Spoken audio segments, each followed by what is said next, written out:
ओम जय श्री हरि विष्णु। दोस्तों, आज मैं आपको एक निर्जला एकादशी की कथा, उसका महत्व और पूजा विधि बताने जा रही हूँ। पहले मंगलाचरण में सुनेंगे श्री हरि विष्णु और माता लक्ष्मी। एक समय की बात है, नैमिषारण्य में अनेक ऋषि मुनि एकत्र होकर भगवान की कथा सुन रहे थे। तभी महर्षि सूत जी ने कहा, हे ऋषियों, आज मैं आपको निर्जला एकादशी की ऐसी कथा सुनाऊंगा जिसे सुनने मात्र से मन को शांति और भगवान विष्णु की कृपा प्राप्ति होगी। अब सुनते हैं निर्जला एकादशी का महत्व। जेठ मास के शुक्ल पक्ष की एकादशी को निर्जला एकादशी कहा जाता है। इसे भीमसेनी एकादशी भी कहते हैं। धार्मिक मान्यता है कि जो भक्त इस दिन बिना अन्न और जल के व्रत रखकर भगवान विष्णु की पूजा करता है, उसे पूरे वर्ष भर की सभी एकादशियों का पुण्य प्राप्त होता है। इस दिन भगवान विष्णु और माता लक्ष्मी की पूजा, तुलसी अर्पण, दान पुण्य और हरि नाम का जाप विशेष फलदायी माना जाता है। आप जानते हैं पूजा की विधि। पूजा विधि हमें कैसी करनी चाहिए। प्रातः ब्रह्म मुहूर्त में उठकर स्नान करें, पीले वस्त्र धारण करें, पूजा स्थान पर भगवान विष्णु और माता लक्ष्मी की प्रतिमा स्थापित करें, दीप जलाएं, पीले पुष्प, तुलसी दल और फल अर्पित करें, ओम नमो भगवते वासुदेवाय मंत्र का जाप करें, विष्णु सहस्त्र नाम का पाठ करें, गरीबों को जल, फल, वस्त्र और अन्न दान दें। अगले दिन द्वादशी तिथि में पारण करें। अब आइए जानते हैं इसकी एक चमत्कारिक कथा। बहुत समय पहले उज्जैन नगरी में धर्मपाल नाम का एक व्यापारी रहता था। वह अत्यंत धनवान था, लेकिन उसके जीवन में सुख नहीं था। व्यापार में हानि, परिवार में कलह और मन में अशांति बनी रहती थी। एक दिन नगर में एक संत आए। धर्मपाल उनके पास पहुंचा और बोला, गुरुदेव, मेरे पास धन तो बहुत है, परंतु सुख और शांति नहीं। कृपया कोई उपाय बताइए। संत मुस्कुराए और बोले, हे पुत्र, तुम निर्जला एकादशी का व्रत श्रद्धा से करो।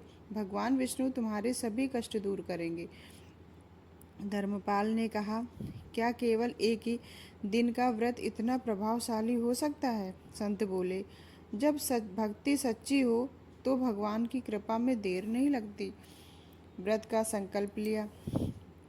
निर्जला एकादशी का दिन आया।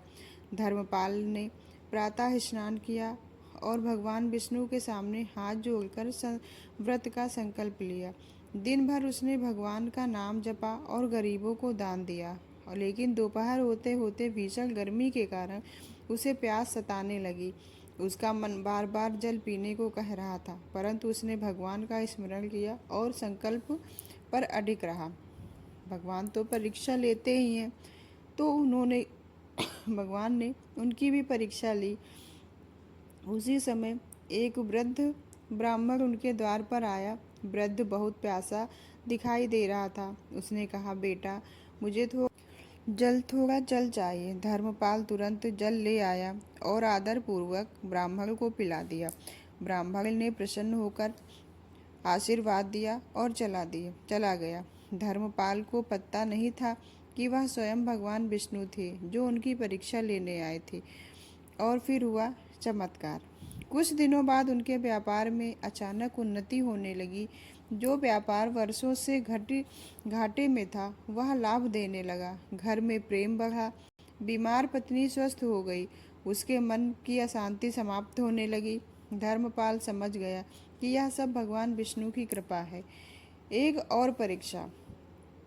कुछ वर्षों बाद नगर में भयंकर अकाल पड़ा। नदियां सूख गई। लोग जल के लिए तरसने लगे। धर्मपाल के पास पर्याप्त धन था। वो चाहता तो अपने लिए सब कुछ सुरक्षित रख सकता था, लेकिन उसने भगवान की शिक्षा को याद किया। उसने नगर में कई स्थानों पर जल सेवा शुरू करवाई, प्याऊ बनवाए, गरीबों को भोजन और जल वितरित किया। फिर भगवान का आशीर्वाद मिला। एक रात उसे स्वप्न में भगवान विष्णु के दर्शन हुए। भगवान बोले, हे धर्मपाल, तुमने केवल व्रत ही नहीं किया बल्कि करुणा और सेवा का मार्ग भी अपनाया है। यही सच्ची भक्ति है। धर्मपाल भाव विभोर होकर भगवान के चरणों में गिर गया। भगवान ने कहा, जो भक्त श्रद्धा, सेवा और दया के साथ निर्जला एकादशी का व्रत करता है, मैं स्वयं उसकी रक्षा करता हूँ। आइए जानते हैं इसको भीमसेन एकादशी क्यों कहते हैं। भीमसेन की कथा। महाभारत काल में भीमसेन को बहुत भूख लगती थी। वे अन्य भाइयों की तरह सभी एकादशियों का व्रत नहीं रख पाते थे। उन्होंने महर्षि व्यास से उपाय पूछा। व्यास जी ने कहा, यदि तुम वर्ष में केवल एक निर्जला एकादशी का व्रत कर लो तो तुम्हें सभी एकादशियों का पुण्य प्राप्त होगा। भीमसेन ने श्रद्धा से यह व्रत किया। भगवान विष्णु की कृपा प्राप्त हुई। तभी से इसे भीमसेनी एकादशी भी कहा जाता है। कथा से हमें शिक्षा क्या मिलती है? सच्ची श्रद्धा सबसे बड़ा धन है। भगवान भक्ति की साथ सेवा को भी प्रसन्न करते हैं। दान और परोपकार जीवन को सफल बनाते हैं। निर्जला एकादशी केवल व्रत नहीं, आत्म संयम और करुणा का पर्व है। इसका समापन कैसे करना? जो भक्त श्रद्धा से निर्जला एकादशी का व्रत सुनता या सुनाता है, भगवान विष्णु उस पर अपनी कृपा बनाए रखते हैं। बोलिए लक्ष्मीपति भगवान विष्णु की जय।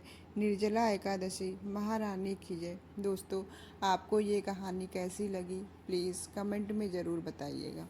बोलिए हर हर महादेव।